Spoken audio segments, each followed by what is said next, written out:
This is NewsBreak26 in southwest New Brunswick. I'm Vicki Hogarth. Here's what's happening in our part of the world. Running approximately 65 kilometers or 40 miles daily for more than 2.5 months and traveling through 15 states and 450 communities, Connecticut-based runner Shan Riggs became the first person to run the entire 3,000-mile or 4,800 kilometer East Coast Greenway from Key West to the Canadian border at Calais, Maine.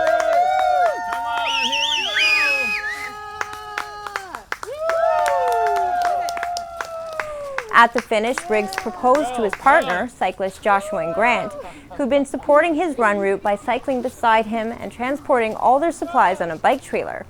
She said yes to the engagement, but when exactly throughout the 15-state trek did he decide he was going to propose?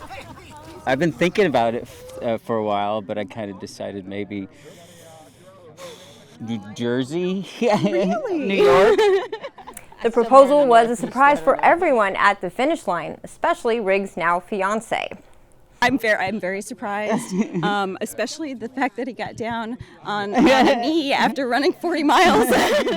Riggs and Grant departed Key West on April 16th and reached Calais, Maine 78 days later, taking just 2 days of rest en route to the Canadian border.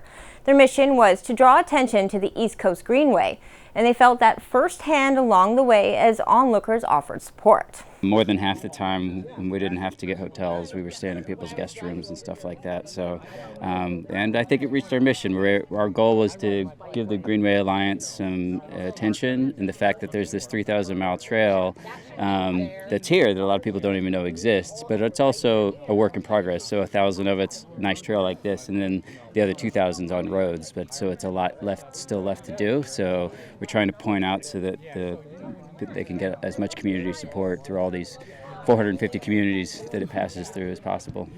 This wasn't Riggs' first cross-country run. In 2020, he ran across the United States from San Francisco to the Connecticut coast. Finally, it was a long weekend for both Canadians and Americans alike, with their respective national holidays bookending the weekend.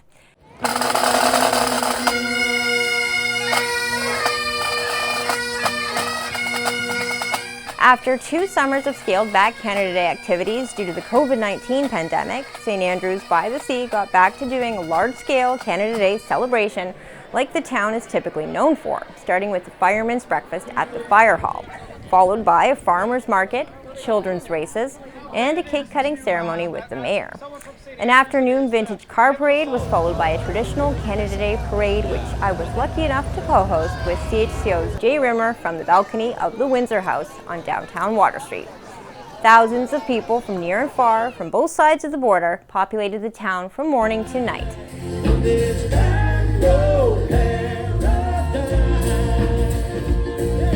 In the late afternoon, Jimmy Rankin headlined the Canada Day concert at Cura Amphitheatre. The night ended with a massive display of fireworks above the wharf. That's all the news I have for you. For more stories and online exclusives, follow us on Facebook at CHCO.TV. A news and public affairs production of CHCO-TV, New Brunswick's only source for independent community television.